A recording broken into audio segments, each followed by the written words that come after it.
I'm writing this book. It's called The Physics of Truth.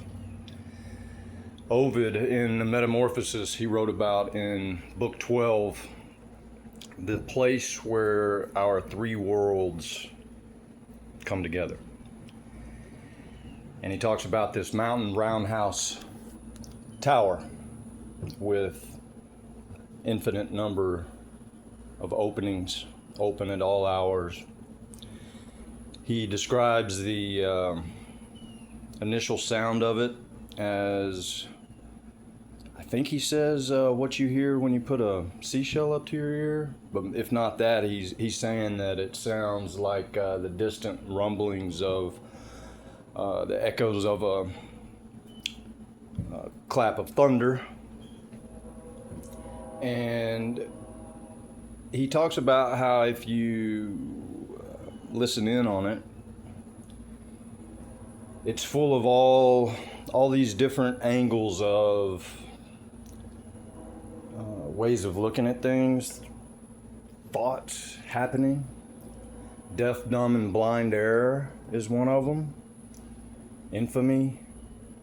I think they refer to this something about rumor, the whole idea, but it's what I'm saying is, you know, at the same time Ovid wrote this, Jesus was walking the earth pretty close by.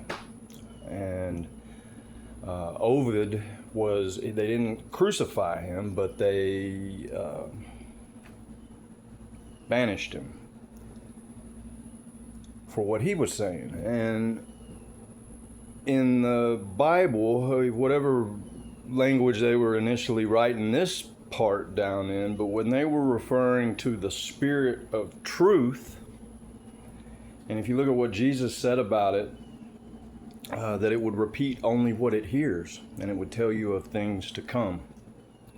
So what I'm saying is Ovid and Jesus were talking about the same thing. And so the thing really is listening and knowing not to necessarily trust everything that you think or hear. And there's this thing that, I'm learning more about, and I feel I'm making a pretty good argument for it. But everybody's hearing it and thinking through the same things. Because I remember how it was. At first, I didn't recognize that I was...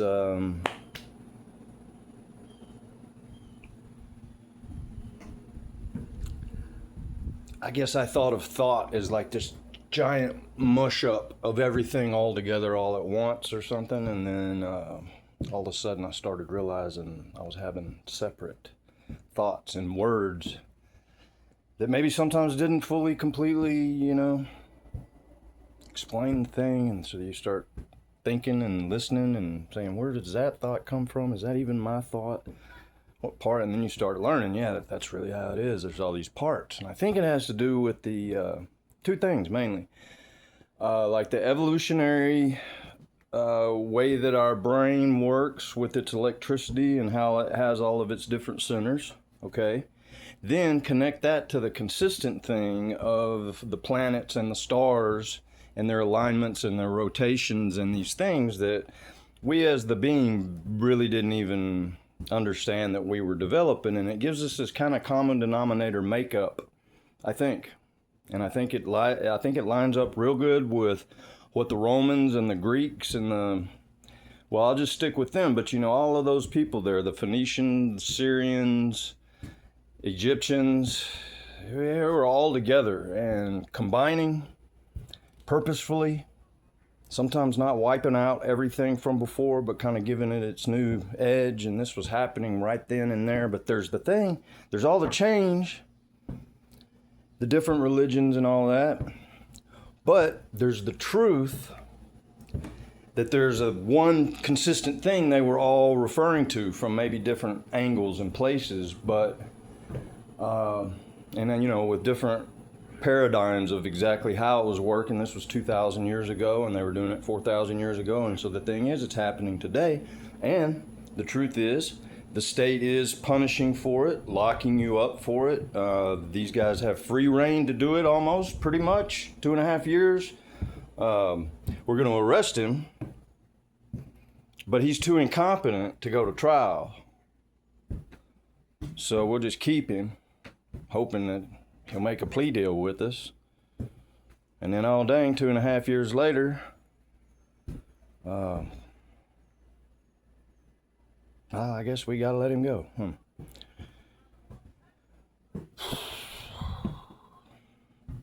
And why? Because the thing that I'm saying right now, people mad at one thing or another. Well, you cuss too much, or you're not Jesus. I know, I'm not.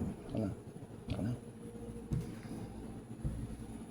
But still, they're mad, and when they do this crazy thing where they'll arrest you on one thing. They'll admit on camera that they're doing it because they're trying to correct for, fix, whatever, make better all these other arrests, his crazy terrorist threats on Facebook with his Bob Marley quoting. That was only a month in jail, Lightweight.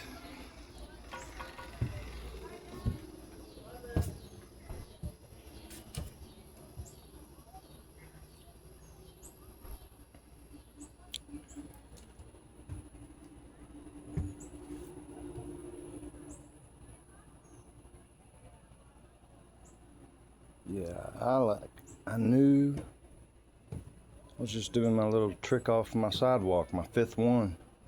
I was gonna go for 3 for 5. Somehow I knew it just wasn't gonna come out right as I was pushing off. I don't know how to explain it. I was like, well, I'll go anyway. Hit that asphalt and that board just stuck, and I went forward, hit the ground so fast. It's like, dang.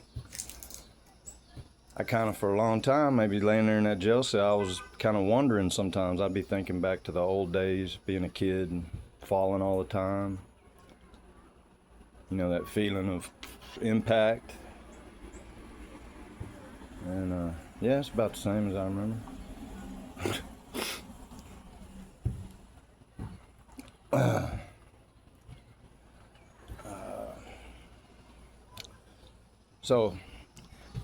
The book, The Physics of Truth. I've got a couple others started also, but The Physics of Truth, I have the cover made. It's dated. Circles, squares, rectangles, patterns, triangles, equilateral triangles, tessellations,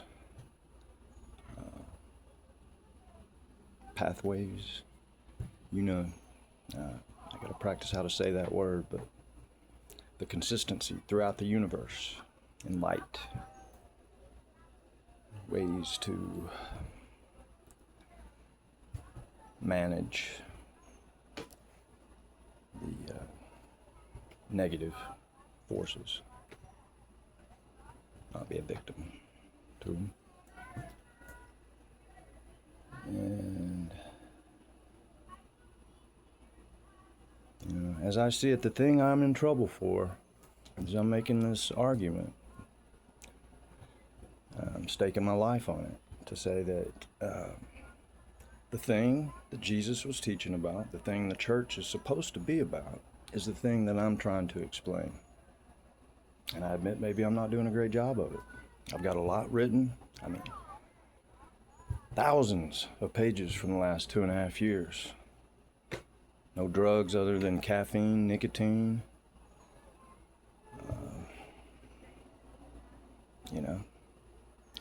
People love blaming it on weed or beer or mental illness, schizophrenia.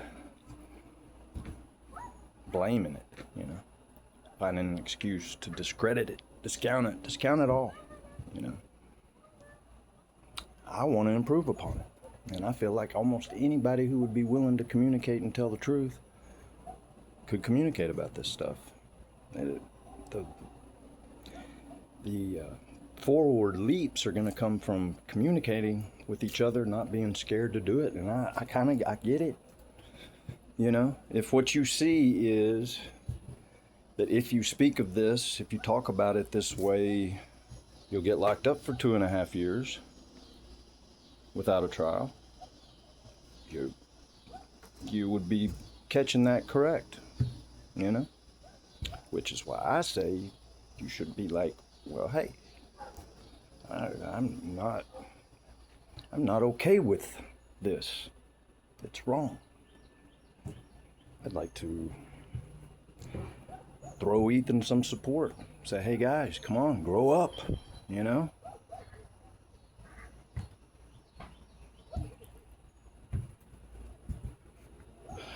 What kind of example is that? The DA, police chief, and it's okay to accuse a guy of first and second degree felony crimes that you know that he didn't commit, admittedly because you're trying to achieve other goals, probation, felony probation.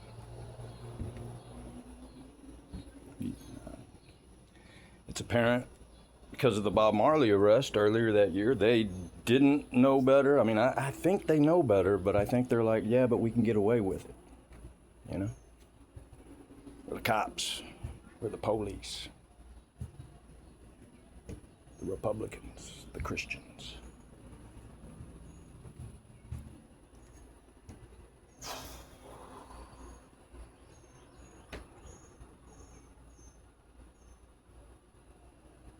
I don't get why it's okay with people.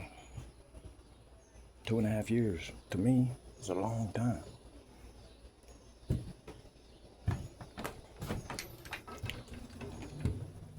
But,